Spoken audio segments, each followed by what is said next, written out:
7번째 7장에 있는 말씀을 가지고 여러분들과 지난주에 이어서 계속해서 말씀을 나누도록 하겠습니다. 한번 따라하겠습니다. 하나님의 계시와 약속. 하나님의 계시와 약속. 하나님의 계시와 약속. 하나님의 계시와 약속. 자, 이제 우리가 다윗이 명실상부하게 이제 통합된 나라의 왕이 되어졌어요. 그렇죠? 왕이 되어지고, 그리고 그 나라가 우리의 식으로 얘기하면 태평성대가 되었습니다. 아주 편안한 시기가 되었어요. 수많은 우여곡절. 다윗은 이 시간이 오기까지 그 다윗의 생애가 하루하루가 정말 죽음의 고비를 많이 넘죠.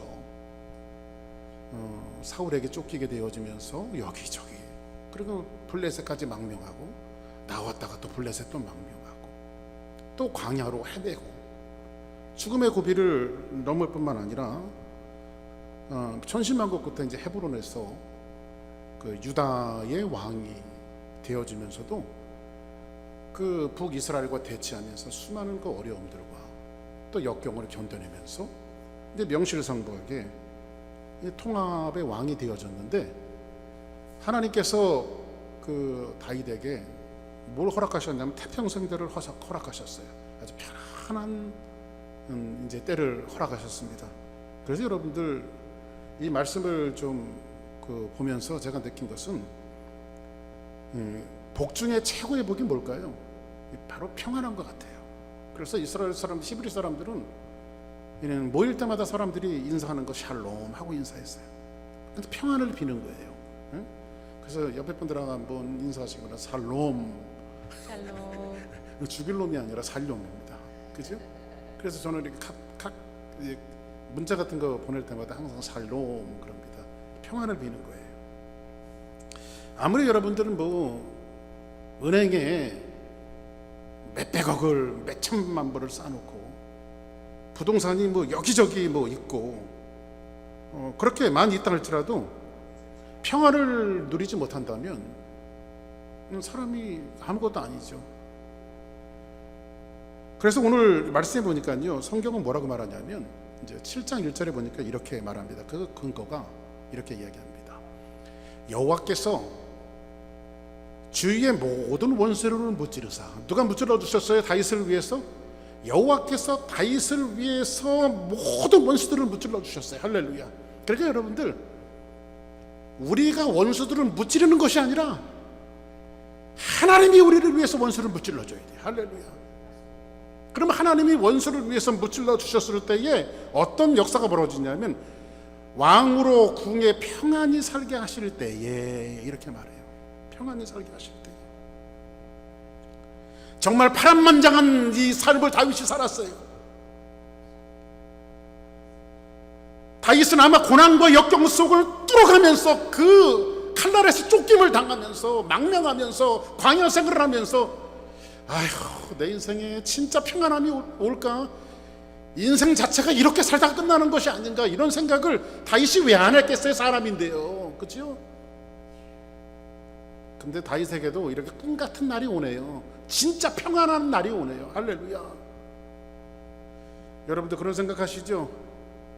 아유, 하나님, 나에게도 평안한 날이 올까요? 건강 때문에 지긋지긋하고요, 돈 없어서 지긋지긋하고요, 사람 때문에 지긋지긋하고요. 하나님, 왜 이렇게 내 인생은 굴곡이 많은 겁니까? 이 평안함이 없습니까? 이렇게 여러분들이 하나님 앞에 원망하고 삶에 찌들려 있을지 모르지만, 하나님이 허락하면 분명히 평안한 날이 옵니다. 할렐루야. 그래서 우리 주사랑교회 성도들에게 다윗에게 평안한 날이 온 것처럼 궁에서 평안하게 살게 하실 때에, 여러분들이 집에서 신앙생활하면서 여러분 자녀들과 여러분 가족들과 우리 교회 가족들과 정말로 평안하게 하나님께서 살게 하시는 놀라운 역사가 우리 주사랑교회 모든 성도들에게 넘쳐나기를 예수의 이름으로 간절히 축복합니다. 아멘. 할렐루야. 아멘. 자, 근데 한 가지 우리가 생각해 볼 게 있어요. 사람이 평안하고 금전적으로도 좀 여유가 생기고, 어떤 사람은 이제 돈이 생기니까 이게 뭘 쓸까? 맨날 온라인 쇼핑하는 사람들이 있어요. 돈이 생기니까 뭘 쓸까? 그게 나쁘다는 것이 아니라 여유가 생기고 그러면 사람 생각이요 조금 삐딱선을 타요. 대부분 사람들이 그래요. 생각이라고 하는 것은 가만히 두면요, 여러분들 보세요. 이렇게 제가 이제 요즘에는 계속해서 여기 교회를 이렇게 펜스를 이렇게 시간이 되면 하루에 20바퀴를 돌아요. 이렇게 20바퀴를 이렇게 펜스를 통해서 이쪽으로 이렇게 바깥으로 해서 그렇게 20바퀴 돌면요 딱 만보가 돼요. 만보가. 그래서 이렇게 걸어요. 이렇게 걸면서 이 동네 사람들이 좀 뭐 나쁜 거죠. 이렇게 맥주 먹다가 펜스 안에다가 확 갖다 버리기도 하고, 쓰레기도 그냥 뭐 햄버거 먹다가 쓰레기 펜스 안으로 버리기도 하고 막 그러거든요. 그러면 제가 이제 한 바퀴째 돌면서 쓰레기가 어디에 있다 이렇게 생각이 되면요, 이제 여기서 봉지 하나 갖다가 돌면서 쓰레기를 다 또 줍는 겁니다. 그러니까 가꾸니까 이렇게 깨끗한 거지, 놔두면 이게 지저분해져요. 이게요. 네? 우리 교회 10년 된 게 있어요. 이렇게 막 잡아당기면 바람 부는 거예요. 요즘 낙엽이 많이 떨어지니까 바람 이렇게 이거를 막 가스 갖고 이렇게 잡아당기는 게 있잖아요. 근데 이게요 한 50번은 해야 이게 시동이 걸리는 것 같아요. 50번. 그래서 하루는요 그거 하고 나갖고 제가 병이 났어요. 그러다가 이거 하다가 내가 이게 완전히 맛이 가겠다 싶어갖고 50불 아주 제일 싼 거 50불 주고요, 배터리로 하는 거예요. 그냥 키면 되는 거. 내가 왜 진짜 그런 거 하나 못 사서 썼는지는 몰라. 그 배터리 이렇게 한번 충전하면 15분 쓸 수 있어요. 15분. 그래서 이런데 문 앞에 같은 데는 요즘에 부는데 얼마나 편한지 몰라. 팔이. 저도 나이가 먹으니까요 이게 힘들다고 옛날에는 100번 해도 끄떡 없었는데 그러니까 여러분들 가꾸니까 교회가 이렇게 아름답고 괜찮은 거예요. 그렇죠? 늘 여러분들 돌을 봐야 돼요. 근데 여러분들 사람의 생각도 마찬가지인데요, 사람이 생각을 그냥 놔두면요 머릿속에 잡초가 막 생겨요. 그냥 놔두면 폐허가 돼버려요. 못 쓰는 집 만들려면요 여러분들 할 거 없어요. 그냥 놔두면 돼요. 청소 안 하고 가꾸지 않고. 우리 생각도 마찬가지거든요. 사람은요 어떤 면에서는 좀 고단함 때문에 늘 긴장하고 이렇게 살아야 사람이 원래 걸어가는 궤도를 이탈하지 않아요. 그러니까 고난과 또 고단함은요 어떤 면에서는 하나님께서 우리의 행복을 지키기 위한 하나님의 펜스 같은 것들이에요. 시간과 돈이 남아들고 여유가 생길 때 대부분 사람들이 선하고 옳은 길을 생각하는 사람들이 그렇게 많지가 않아요. 돈 많이 생기고 여유가 생기면요, 내가 이걸 하나님을 위해서 또 이웃들을 위해서 좋은 일에 뭔가 해야지 이렇게 생각하는 사람들이 사실은 많지 않아요. 여러분들 맞아요. 없어요. 그런데 다윗은 이제 하나님께서 평안하게 살게 하셨잖아요. 1절에 궁에 평안하게 살게 하실 때 그럼 다윗이 이제 무슨 짓을 할까요? 근데 다윗은요 너무 기특해요. 아주 기특한 사람이에요. 어떤 일을 하냐면 보세요. 한번 제가 이제 성경 한번 읽어드릴게요. 2절에 보니까 왕이 선지자 나단에게, 그 당시에 이제 나단 선지자가 있었는데 선지자 나단에게 이르되 볼지어다 나단 선지자요, 나는 이렇게 백향목으로 만든 이 궁에서 잘 먹고 잘 사는데, 지난주에는 하나님의 법궤가 돌아왔잖아요. 그죠? 하나님의 법궤 이 꼴은 뭐였어요? 하나님의 임재를 상징한다고 그랬잖아요. 그죠? 근데 그 법궤를 잘못 따랐을 때, 그죠? 그러니까 제가 지난주에 우사가 수레의 법궤를 끌었다라고 하는 것은, 수레라고 하는 것은 편리성이라고 얘기했잖아요. 하나님 앞에 예배 드리는 것이 편리성으로 드리는 게 아니라고요. 편하게 그냥 온 마음을 다해서 진짜 예배는 이제 전심을 다하는 거예요. 전심을. 할렐루야. 근데 이 다윗이 지금 편안하게 되어주니까 하나님의 법궤를 갖고 왔는데, 나는 백향목궁에서 살거늘, 나는 이 좋은 집에서 사는데 하나님은 여전히 저 천막 휘장 가운데 있다. 천막 조그맣게 쳐놓고 저 안에 하나님의 법궤가 있다. 이렇게 지금 다윗이 얘기하는 거예요. 저 기특하죠? 예? 그리고 3절에 보니 나단이 왕께 이르되 여호와께서 왕께 함께 계시니 마음에 있는 모든 것을 행하소서. 나단이 이거 참 좋은 생각입니다. 그래서 이 말이 무슨 말이냐면 이 다윗이 평안할 때 다른 생각할 것도 참 많고 삐딱선을 탈 수도 있는데 기특한 생각을 하는 거예요. 이렇게 하나님의 집을 지어드려야 되겠다 이렇게. 그러니까 다윗은 기본적으로 하늘 아버지에 대한 효성이 아주 가득했던 사람 같아요. 그래서 나단이 선지자에게 자기 속내를 터놓는 겁니다. 이렇게 내가 하나님의 집을 지어드려야 되겠다고. 나만 좋은 집에 살면 안 되지 않습니까? 그 나단 선지자 입장에서도 왕이 그래도 기특하네. 이 태평성되고 평안할 때 딴짓 할 수도 있는데 저렇게 하나님을 위해서 이게 이렇게 평안할 때에 자기 어떤 물질을 드리고 정성을 드리고 삶을 들여서 하나님의 집을 건축하겠다고 하니까 왕이 하나님께서 허락하시는 대로 그냥 그렇게 하시면 됩니다 하면서, 저 같아도 그렇잖아요. 여러분들이 와갖고 뭐 좀 먹고 살만하고 평안해졌는데 목사님 내가 이렇게 좀 봉사하고 싶습니다 그러면 이거 너무 기특하지. 너무 그 나단이 지금 그렇게 얘기하는 거예요 지금. 근데 요 말씀과 똑같은 기사가 역대상 17장에 나오는데 이 말씀 한번 봅시다. 역대상 17장에 제가 한번 봐드릴게요. 다윗이 그 궁전에 거주할 때에 다윗이 선지자 나단에게 이르되 나는 백항목 궁에 거주하거늘 여호와의 언약궤는 휘장 아래에 있도다. 이 똑같은 말씀이죠. 다른 역대상에 나와 있는 말씀이에요. 근데 나단이 다윗에게 이르되 하나님이 왕과 함께 계시니 마음에 있는 모두를 그냥 행하시면 됩니다. 이렇게 이야기해요. 그때에 3절에 보니까 이 말을 다윗과 나단이 하고 나서 그 밤에 하나님께서 나단 선지자에게 나타난 거예요. 나단 선지자 그 밤에 하나님의 말씀이 나단에게 임하여 이르시되 야 내가 너한테 할 말이 있다. 다윗에게 알려줘라. 그 뭡니까 하나님? 그랬더니 가서 내 종 다윗에게 말하기를 여호와의 말씀이 너는 내가 거주할 집을 건축하지 말라 이렇게 말해요. 하나님의 집을 건축하래요? 건축하지 말래요? 이렇게 기특한 생각을 하는데 하나님이 아이고 기특한 녀석 정말 잘했다 하면서 그래 네가 생각하는 것은 다윗이 생각이 지금 바라요 안 바라요? 기특하잖아요. 그죠? 자기는 백항목지 좋은 집에 거하는데 하나님의 집이 폐허가 되어져 있고 하나님은 천막 속에 있으니까 자기 생각할 때 그죠? 하나님의 언약궤가 천막 속에 있으니까 하나님을 위하여 아주 으리으리한 집을 져주려고 하는 다윗의 마음이 좋아요 안 좋아요? 아주 기특하고 좋은 생각이죠. 근데 하나님께서 나단 선지자에게 뭐라고 말하냐면 그 집 짓지 말아라 이렇게 이야기하고 있어요.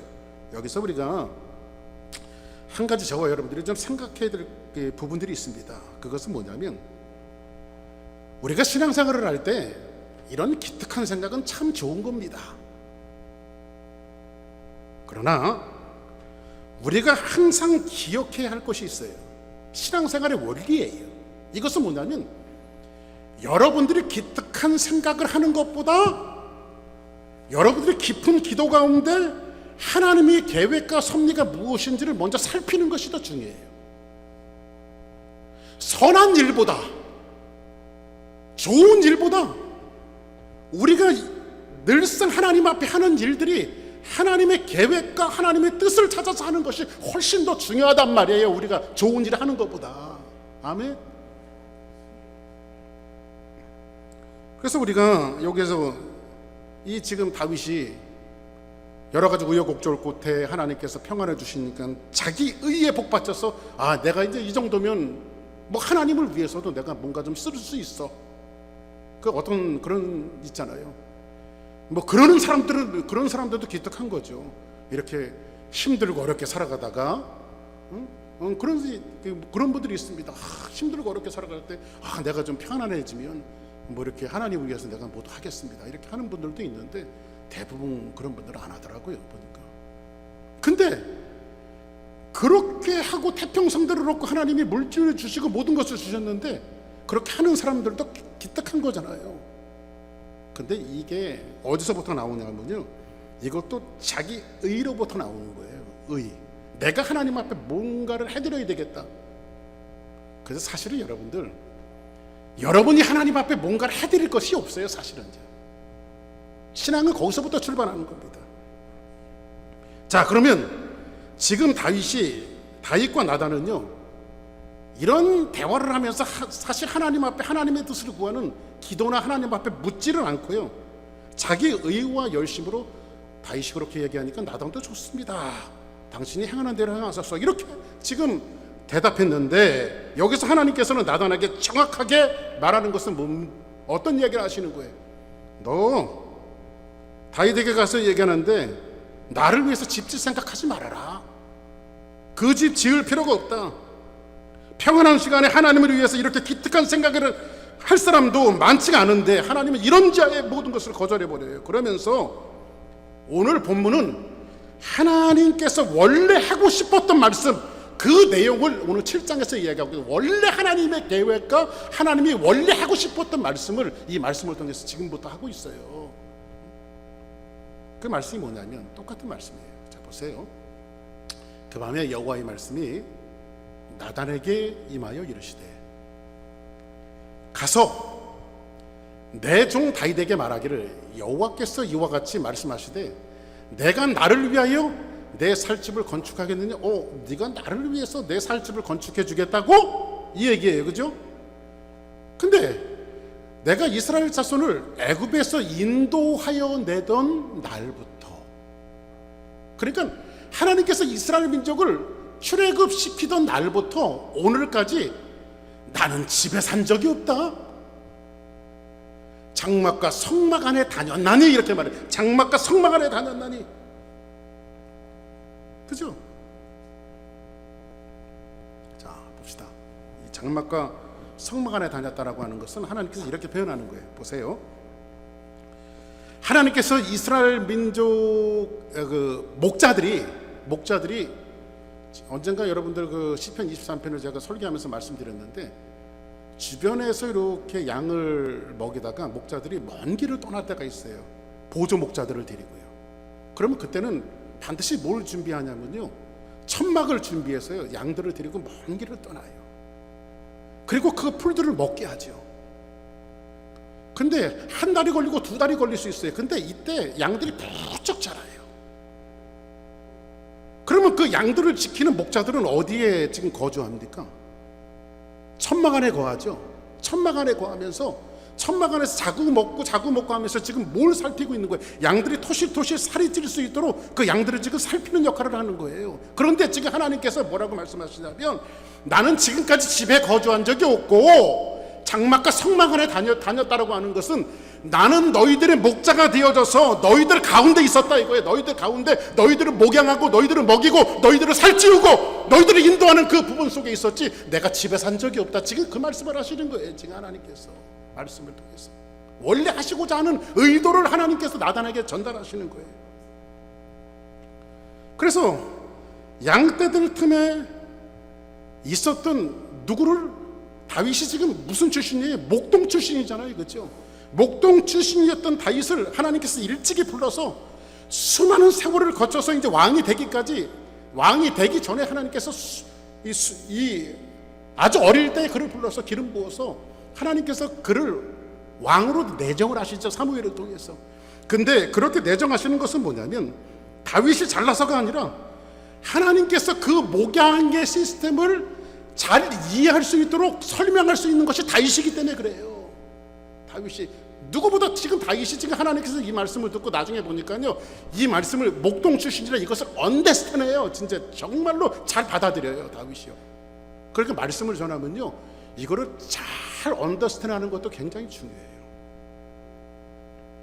그리고 나서 이제 다윗이 아까도 얘기했지만은 자리 잡고 좀 괜찮아지니까 자기 열심을 내세워서 하나님의 집을 짓겠다고 지금 나선 거예요. 그런데 하나님은 인간의 집에 거주한 적이 없고 내 손으로 나의 집을 짓겠다고? 그거 아니다. 이렇게 지금 말씀하시는 거예요. 하나님의 손으로 짓지 않는 그러니까 지금 하나님께서 말씀하시는 것은 뭐냐면 너희들이 원하는 그러한 집이 아니라 인간이 손으로 만든 그런 집이 아니라 하나님의 손으로 짓지 않는 뭔가를 지금 설명하시는데 본론부터 얘기하면 그리스도의 집, 영원한 집, 하나님의 집이 무엇인가를 그 이후부터 설명을 해요. 하나님께서 하나님의 집이 무엇인지. 이것은 오늘 여러분들과 지금 이야기하는 7장의 굉장히 신학적인 주제고 굉장히 중요합니다. 사라지니까 자기 열심을 내세워서 하나님의 집을 짓겠다고 지금 나선 거예요. 그런데 하나님은 인간의 집에 거주한 적이 없고 내 손으로 나의 집을 짓겠다고? 그거 아니다. 이렇게 지금 말씀하시는 거예요. 하나님의 손으로 짓지 않는,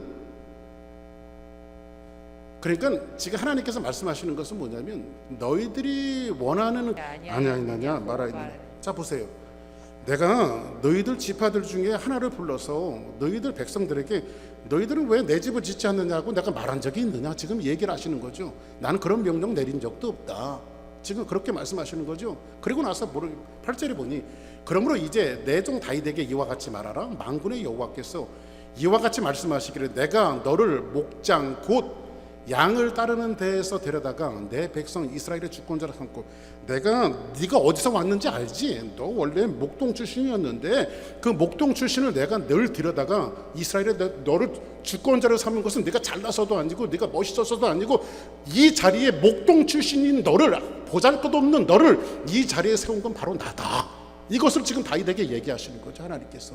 이해되시면 아멘 하시기 바랍니다. 그리고 나서 9절에 보니 내가 가는 모든 곳에서 내가 너와 함께 있어 내 모든 원수를 내 앞에서 멸하였은즉. 그리고 모든 원수를 멸한 것도 나였다. 그리고 땅에서 위대한 자들이 이름같이 내 이름을 위대하게 만들어주리라. 내가 내 이름을 위대하게 만들어줄 거야. 이렇게 말씀하십니다. 그리고 10절에 보니 내가 또 내 백성 이스라엘을 위하여 한 곳을 정하여 그를 심고, 그를 누구예요? 다윗이죠. 그를 심고 그를 거주하게. 이건 앞으로 이제 오실 메시아를 이야기하는 건데 그리스도를 이야기하는 건데 거주하게 하고 다시 옮기지 못하게 하며 악한 종류로 전과 같이 그들을 하지 못하게 하여. 지금 성경을 계속 보겠습니다. 전에 내가 사사에게 명령하여 내 백성 이스라엘을 다스리던 때와 그 사사들 시대는 하나님의 말씀이 없었던 아주 질석 없는 시대였잖아요. 근데 그때와 같지 아니하고 너를 모든 원수에서 벗어나. 그렇죠? 모든 원수에게서 벗어났어요? 안 벗어났어요? 벗어났죠? 벗어나 편히 쉬게 하리라. 여호와가 또 내게 이르노니 여호와가 너를 위하여 집을 짓고. 지금 하나님께서 다윗이 하나님을 위해서 집을 져주겠다고 하니까는 거꾸로 뭐라고 말씀하시는? 내가 너를 위하여 집을 져주겠다 이렇게 말씀하시죠. 내가 너를 위하여. 그리고 나서 12절 한번 같이 읽습니다. 시작. 내 수완이 차서 내 조상들과 함께 누울 때 내가 내 몸에서 날 내 씨를 내 뒤에 세워 그의 나라를 견고하게 하리라. 자 보세요. 이제 여기에 굉장히 큰 주제가 있는데 내 수완이 차서 내 조상들과 함께 누울 때에 내 몸에서 내 씨가 있을 거다. 네가 이제 거의 거반 이제 너는 조상에게 돌아가겠고 너를 통해서 날 씨가 있는데 그 씨를 내 뒤에 세워서 그 나라를 어떻게 할 것이다? 견고하게 할 것이다. 지금 이 말씀을 지금 누가 하시는 거예요? 하나님이 나단에게 하고 나단은 그 이야기를 누구에게 알려주는 거예요? 다윗에게 알려주는 거잖아요. 결국은 하나님이 다윗에게 이야기하시는 거예요. 지금 이게요. 말씀이. 아멘입니까? 그러면 하나님이 나단 선지자에게 다윗에게 명령하라고 말씀하시는데 이건 한마디로 얘기하면 결론은 이거예요. 어떤 결론이냐면 다윗이 나를 위하여 집을 짓는다고? 야 그거 아니야. 나는 그런 집을 요구한 적도 없고 나는 여전히 너희 목자들이 천막을 짓고 이스라엘 민족을 그 양들을 이렇게 보호하는 것처럼 나는 그 천막 속에서 성막 속에서 너희를 보호하는 목자다. 그래서 내가 너를 택했지 않느냐 그걸 잘 이해하라고 하기 위해서 오히려 내가 다윗 너를 위해서 집을 지어줄게. 지금 이 말씀을 하시는 거예요. 지금 이해되시면 아멘 하시기 바랍니다. 뭐 어렵지 않지요? 예? 워낙 이제 오랫동안 숙달이 되셔갖고 여러분들이 말씀을 아주 잘 이해하시는 역사가 있어요. 할렐루야. 왜냐하면 다른 교회 가서 설교하면 몇 분씩 가르쳐줘야 돼. 그 여러분들은 똑똑한 거야. 할렐루야. 아멘. 자, 그러면 다윗이 지금 이 좋은 궁에 있는데 하나님께서 도대체 무슨 집을 져주신다고 말씀하시는 건가? 그게 이제 11절에 나오는데 11절 다시 한번 보세요. 자, 11절 제가 다시 한번 보여드립니다. 전에 내가 사사에게 명령하여, 자, 요거 맨 마지막에 보니까 여호와가 너를 위하여 집을 짓고, 한번 따라하겠습니다. 여호와가 너를 위하여 집을 짓고. 할렐루야. 자, 그럼 집을 졌어요. 그리고 나서 12절에 보니까 내 수완이 차서 내 조상들과 함께 누울 때 내가 내 몸에서 날씨를 내 뒤에 세워 그 나라를 견고하게 하리라, 이렇게 말합니다. 그러면 다윗의 신은 누굴까요? 솔로몬이죠. 그렇죠. 권사님이 똑똑하셔요, 아주 그냥. 예? 그 다윗의 신은 솔로몬이란 말이에요. 그러면 솔로몬을 통해 오실 분은 누구신가요? 바로 예수 그리스도예요. 할렐루야. 자, 솔로몬은 다윗의 몸에서 납니다. 그래서 하나님은 견고한 나라, 영원한 나라, 그죠?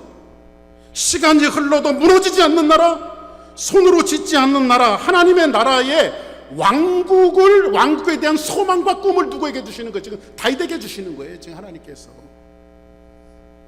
그 여러분들, 이 나라는 뭡니까? 다윗 안에 감추어 놓았던 하나님의 나라예요.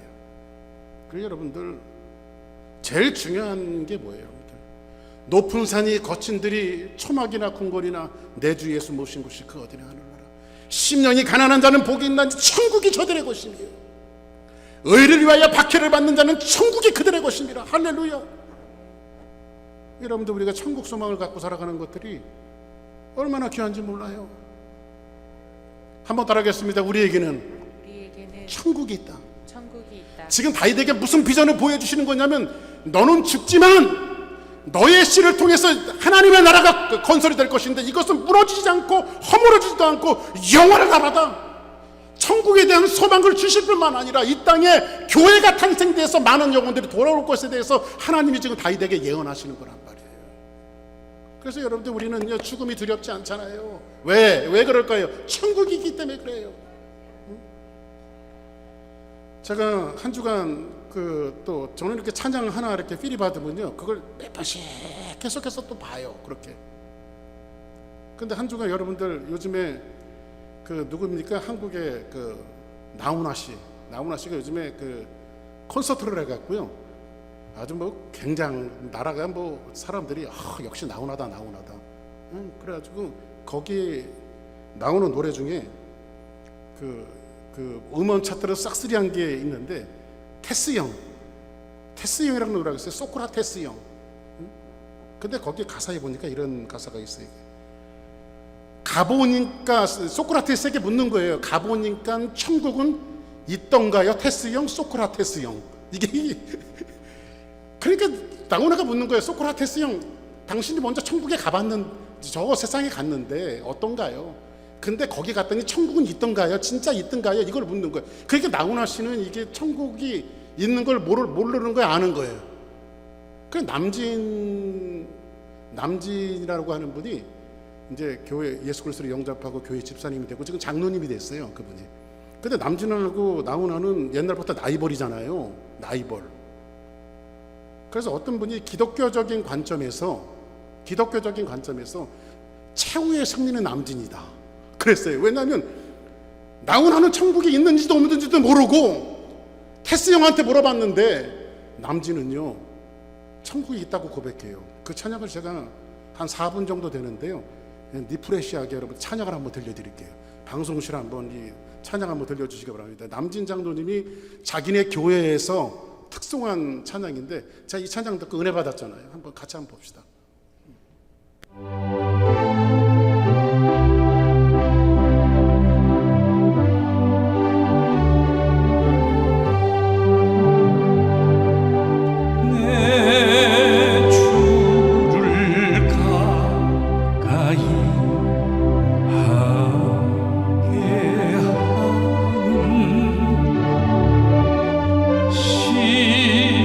십자가같이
세상에서 글쎄요, 최고의 인기와 부를 정말 또 명예를 누리고 살아왔던 것 같습니다만, 그러나 거기에는 참된 기쁨과 평안과 행복이 있지를 않았던 것 같아요. 지난 기간이 많은 세월이 지나고 보니 결국은 허무함이 더욱더 더 컸고 더 가득했던 것 같습니다. 이제 주님을 만나고 보니 하나님만을 가까이 하는 것이 나의 평안과 행복과 바로 축복이라는 것을 알게 되었습니다.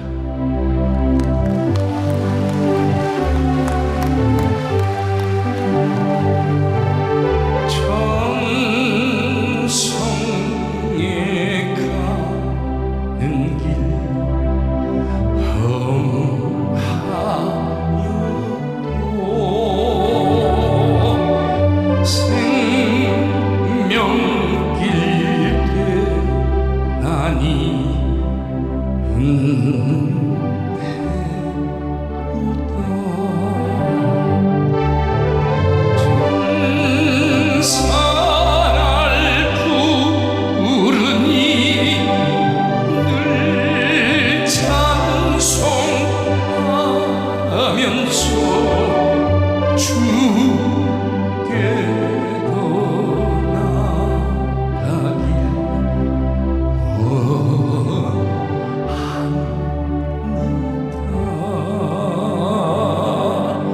숨질 때 되도록 늘 찬송하면서 주께로 나가길 원합니다.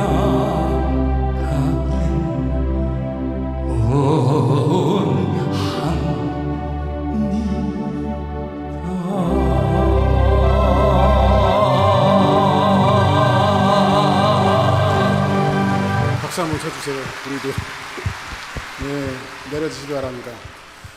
제가 한 주간 이 찬양 들으면서 너무 은혜를 받아갖고 우리 교회 가족들하고 좀 같이 나눴으면 좋겠다 해갖고 이 막대한 4분 이상을 여러분들 설교 시간에 지금 쓰는 겁니다. 그 어떤 분이 이렇게 기독교적인 관점에서 나훈아 씨는 천국이 있는지 없는지 모르고 테스 형한테 물어보는데, 응? 지금 이 남진 장로님은 천상에 가는 길 험하여도 생명길 되나니 은혜로다. 천사날 부르니 늘 찬송하면서 주께도 나가기 원합니다. 이게 우리의 소망이에요.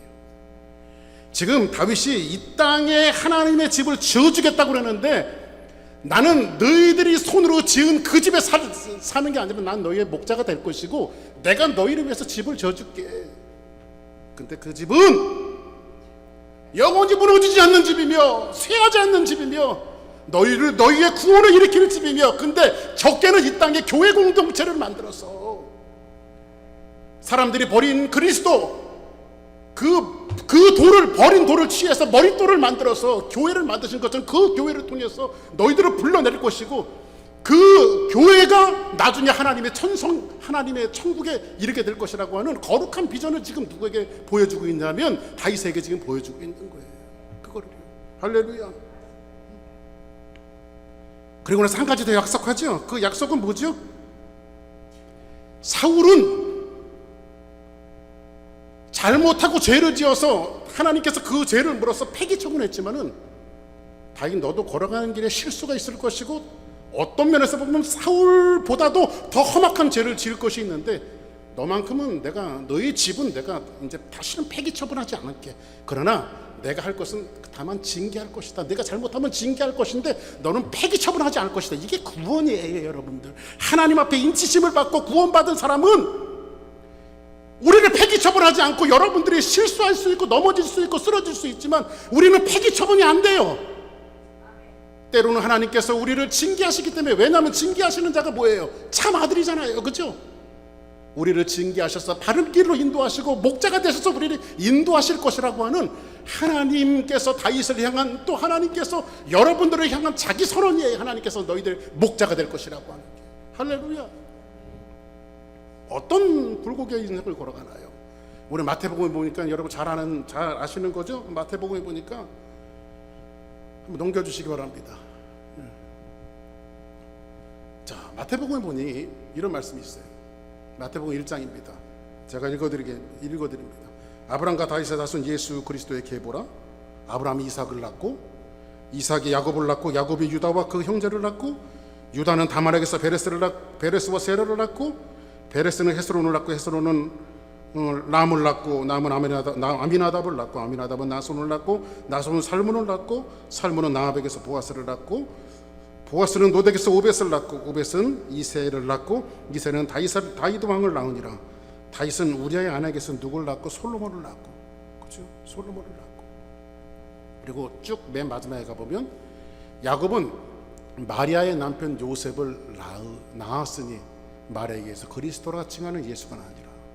자, 그럼 여기 보니까요, 히브리 족보에는요 원래 여자들이 들어가지 않게 돼 있어요. 들어갈 수도 없습니다. 그런데 이 예수님의 족보에 보니까 여인 5명이 들어가요. 첫 번째는 누구죠? 다말이죠. 다말이 어떤 자기 대가 끊겨지겠다고 생각하니까 시아버지를 유혹해서 위장해서 들어가서 시아버지와 며느리 사이에서, 그렇죠? 그 어떤, 이건 뭐예요? 이건 폐륜이고 불륜이죠. 그렇죠? 누구의 족보에? 예수님의 족보에 그런 사람이 들어가 있다는 거예요. 두 번째는 누구예요? 기생나합이에요. 기생나합이 뭐예요? 역시 웃음을 파는 여자였어요. 근데 기생나합도 들어가 있어요. 성경은 뭐라고 말하냐면 밧세바에서 이렇게 하지 않고 우리아의 아내에서, 그러니까는 남의 아내를 뺏어온 거죠. 지금 누가? 다윗이요. 그리고 그 우리아는 어떻게 했어요? 전장에 내보내서 간접적인 살인을 하죠. 다윗이요. 살인자예요. 살인의 역사가 있어요. 또 누가 있어요? 룻이 있죠. 룻은 이스라엘 사람이 아니에요. 히브리 사람이 아니에요. 이방 여자예요. 그리고 맨 마지막에는 누가 나오죠? 동정녀 마리아가 나와요. 그죠? 오늘 이 말씀은 다윗의 씨가 끊어질 것 같고 멸망할 것 같지만 계속해서 이어져서 결국은 누구의 열매를 맺어요? 그리스도라고 하는 열매를 맺어요. 그죠? 그리스도라고 하는 열매. 불륜을 이방 여인을 통해서, 살인의 역사를 통해서, 숨없는 폐륜의 역사를 통해서 하나님께서는 뭘 만드시죠? 그 얼룩진 역사를 묻어버리시고 하나님께서 그 인생의 잘못된 것 때문에 하나님의 구원의 역사가 쉰 적이 없다는 거예요. 계속해서 그 역사를 끌어안고 맨 마지막에 그리스도를 보내서, 예수 그리스도를 보내서 우리를 거기에서 그 죄로부터 우리를 구원하시고 저와 여러분들을 구원하신 거예요. 할렐루야. 지금 그 구원의 역사를 누구에게 말씀하고 계신 거예요? 지금 다윗에게 약속으로 지금 말씀하시고 계신 거예요. 이 말이에요. 너희들이 실패하는 한이 있더라도, 박기소가 네가 실패하는 한이 있더라도 나는 기필코 너를 구원하고야 말겠다라고는 하나님이 여러분을 향한 선언이에요.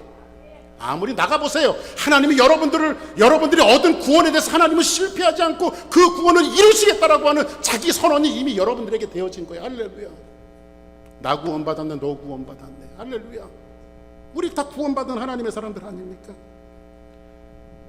이 말씀을 우리가 들을 때는, 이런 말씀을 들을 때는요, 막 감격이 벅차오르고요, 나 같은 죄인까지도 하나님께서 감싸주셔서 나를 구원하시고 그 구원이 내게까지 흘러와서 임했다라고 하는 것은 하나님의 포기할 수 없는 애정과 집념 어린 사랑, 나에게 집착하시는 사랑.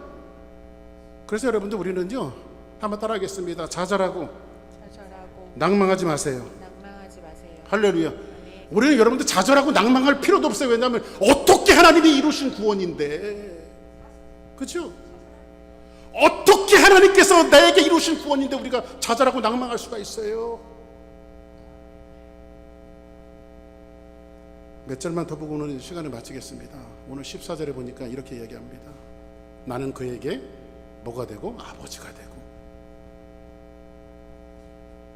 그는 내게 아들이 되리니 그가 만일 죄를 범하면 내가 사람의 매와 인생의 채찍으로 징계하려니와 내가 너희들을 징계를 해도 너희의 구원을 포기하지 않을 거야. 너희들 자식들을 포기할 수 없죠?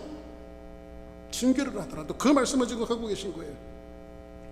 그리고 나서 내가 내 앞에서 물러나게 한 사울에게서 내 은총을 빼앗은 것처럼 사울은 내가 폐기 처분했지만은 그에게서는 내가 너의 구원은 내가 폐기 처분하지 않을 것이다. 이 말씀을 하고 계신 거예요. 내 집과 내 나라가 내 앞에서 영원히 보존되고 내 왕위가 영원히 견고하게 쓸 것이다. 할렐루야. 지금 축복의 메시지를 지금 다윗에게 계속 전하고 계신 거예요. 나단이 이 모든 말씀과 이 모든 계시대로 누구에게 말하니라? 다윗에게 말하니. 사람의 매와 인생의 채찍으로 징계하려지만 내가 너희들을 지하여. 하나님의 말씀이 뭔지를 깨달아요. 인류 역사를 뛰어넘는 하나님의 어마어마한 구원, 이 어마어마한 구원을 지금 다윗이 한눈으로 보고 있는 거예요. 자기가 평안함도 고난도 기쁨도 눈물도 다 날아가고 세상과 나는 간 것 없고 구속한 예수님만 보이는 거예요, 다윗에게. 그리고 다윗은 이 어마어마한 하나님의 크기를 깨닫고 난 이후에 이런 기도를 드립니다. 다윗 왕이 여호와 앞에 들어가 앉았다라고 하는 것은 하나님, 내 주제에 하나님의 집을 져주겠다고 깝죽깝죽 했는데 크게 뭐라고 하나님 앞에 하나님의 크기를 보니 나는 역시 죄인이고 아무것도 아니게. 그리고 그 하나님의 들어가서 앉아갖고 뭐를 합니까? 이르되 주 여호와야 나는 누구요? 도대체 내가 누구길래 내 집이 무엇이기에 나를 여기까지 이르게 하셨나이까? 웬일인가 웬언인가? 지금 그 얘기를 하고 있는 거예요. 이 말씀은 뭐냐면 제가 누구기에 나 같은 것이 무엇이기에 여기까지 하나님께서 이르게 했나라고 시적인 표현을 통해서 하나님 앞에 지금 다윗이 기도하고 있는 거예요. 하나님의 언약 앞에 하나님의 집을 지어주겠다던 다윗이 하나님 앞에 심령이 가난해지는 거예요. 지금 가난한 자의 모습이 되어지는 거예요. 그 하나님의 언약의 크기 다윗이 생각해도 가늠되지 않아요. 얼마나 큰지요. 다윗은 지금 왕으로서가 아니라 이스라엘 통합의 왕으로서가 아니라 구원받은 성도로서 하나님 앞에 서 있어요. 제가 지난번에 말씀드렸죠. 다윗은 왕으로 성공한 사람이 아니라 하나님 앞에 성도로 성공한 사람이에요. 할렐루야. 그래서 여러분들도 이 세상의 역사적인 평가가 중요한 것이 아니라 하나님 앞에 성도로 성공하는 축복자들이 되기를 주의 이름으로 간절히 축원합니다. 19절에 보니 이렇게 말씀합니다. 주 여호와여 주께서 이것을 오히려 적게 여기시고 또 종의 집에 있을 먼 장래일까지 말씀하셨나니 주 여호와여 이것이 사람의 법이니이다. 주 여호와여 주의 종을 아시오니 다윗이 다시 주께 무슨 말씀을 하오리까? 그리고 나서 21절에 보니까 같이 있습니다. 시작. 주의 말씀으로 말미암아 주의 뜻대로 이 모든 큰 일을 행하사 주의 종에게 알게 하셨나이다.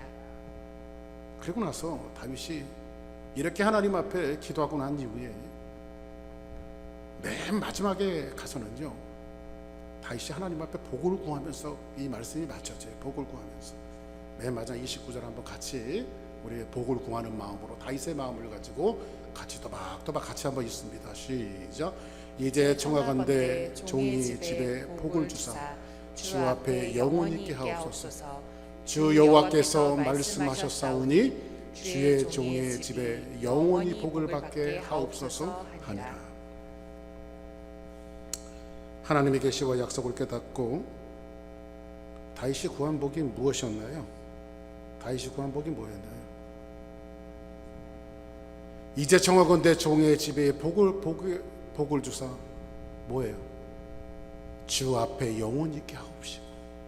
한번 따라하겠습니다. 주 앞에 영원히 있게 하옵시고. 영원히 있게 하옵시고. 이건 무슨 소망이냐면 내가 그리스도 앞에 하나님 앞에 하나님이 내 소망이고 그리스도가 내 소망입니다. 이걸 지금 다윗이 고백하고 있는 거예요.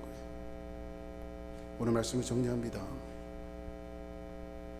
오늘 다윗은 태평성대가 오니 자기가 백항목 궁에 거하는 것보다 하나님께서 초막에 거하는 것이, 성막에 거하는 것이 마땅치가 않아서 좋은 집을 지어드리려고 했더니 하나님께서는 다윗에게 야, 그거 필요 없다. 오히려 내가 너를 위해서 집을 쳐주겠다. 근데 그 집은 구원의 집이에요.